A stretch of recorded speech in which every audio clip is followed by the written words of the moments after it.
yang saya hormati Profesor Ehsan dari Naratoma, Profesor Faizal, who is the key person that introduced us to all of you, termasuklah Prof. Ehsan hari itu datang, Dr. Tukimon, dan beberapa lagi datang ke UCSI. We are really happy to be here. Finally, after 2 years, this is one of the trips that I really cherish, especially today when we see the dance, the Selat Segara. Beautiful dance, very deep, very meaningful, and beautiful girls, and beautiful people of Indonesia. Thank you. Pada pagi ini saya akan bincangkan tentang green infrastructure. If I can have my slide, please. My background is in civil engineering, jadi green structure ini is quite close to my heart. I used to practice as an engineer, the public work department that was in the 80s. Some of you have not been born yet. Of course, Dr. Ika from Warmadema shares same passion with me in civil engineering. Next, please. I would like to go back to the fundamental. Why do we need green building?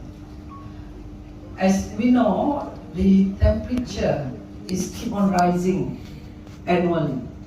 Dan dalam COP, iaitu Conference of Climate Change 26 di Glasgow, semua negara telah bersetuju so that they can limit the temperature rise to 1.5 degrees Celsius. This is because it creates one, environmental damages, two, climate change. Next, please. What happened is that the urbanization, the development in cities, cause 80% of energy resources that contribute to 2/3 of carbon dioxide emissions. The warming phenomena of the global situation, it is affecting everyone. And if you look at the dances now, it is the heritage. This is what we want to preserve for our future generation. What is sustainability? Sustainability is we make sure that whatever we enjoy now should be enjoyed by our future generation. We should not rob them of their future. And we know that 50% is from building. Building meaning to say from our aircons, from our lightings, all those contribute to the global warming. Next, please. What is green infrastructure? This is where we look at how can we reduce global warming. Again, this is maybe instead of having lights, we need to use natural daylight. Meaning to say, we don't on the light, but the doors or windows will be open. That is one way. Number two, the water that comes from the rain after raining, it will be absorbed. Not going to be, in Malaysia there's a lot of flash flood. Suddenly there's flood that we could not control. So that is one of the reasons of the global warming and also climate change. Next, please. I'm given 10 minutes, Prof. Yeah? Next is, of course, next is about the wetlands and all that. Next, please. Next. And what are the most important part of green infrastructure? It's about the water quality and the quantity. We might have rains every week, but if the water quality is not good enough, you'll be depriving people of clean water. Air quality, we thought that it is the transportation that causes the carbon dioxide emission mostly, but it's actually the building, 50% of them. And of course, the quality of life, habitat, the trees, the wild animals, yeah. Yesterday, Prof. Faisal shared with us the story of an elephant, which is very interesting. Probably he will share later on. The communities, whether we are robbing them of their income, their daily life, and of course climate resilience. This is common, regardless. It's just like pandemic, COVID-19. It's all over the world. If we don't work together, we are going to lose the planet. Next, please. Right, this is some of the example what is being done. For example, the solar panels, instead of using electricity from charcoal and all that, probably we can use solar panels for our water, for our electricity.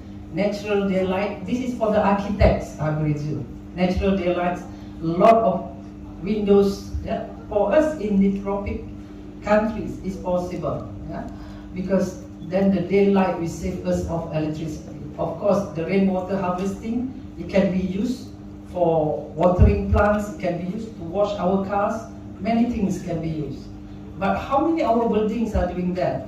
This has been on since the 90s. I know some of you were not born yet, but it's not really been practiced in the building industry. Solar powered garden and light, that is part of the system as well.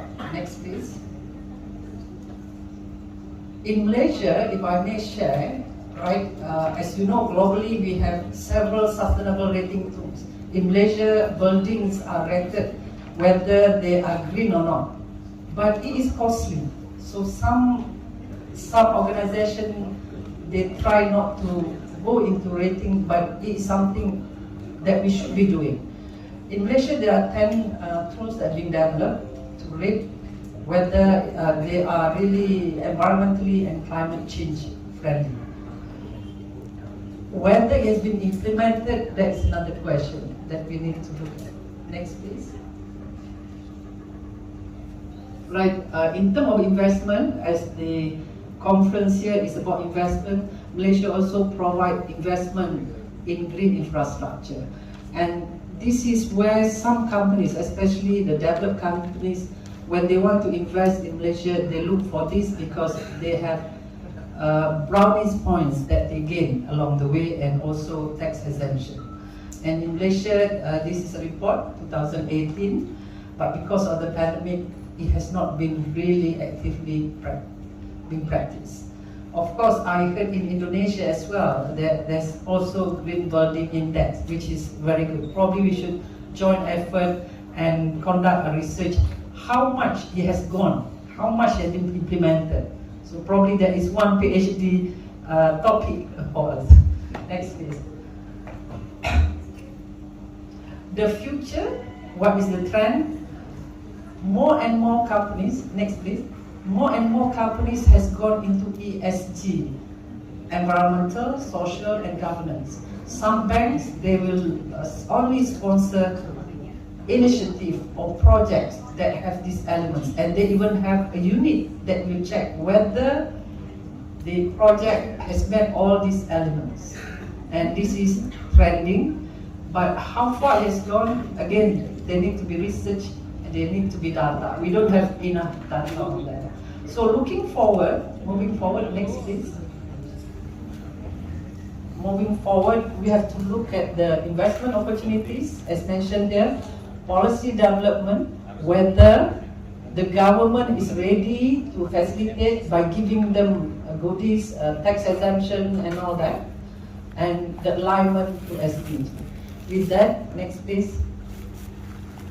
I would thank you for your kind attention, and I hope we can work together, especially in mitigating the climate change and also the environmental issue. Thank you for your attention.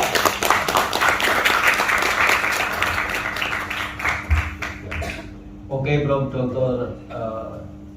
Siti Hamisah. So for the certificate, please share.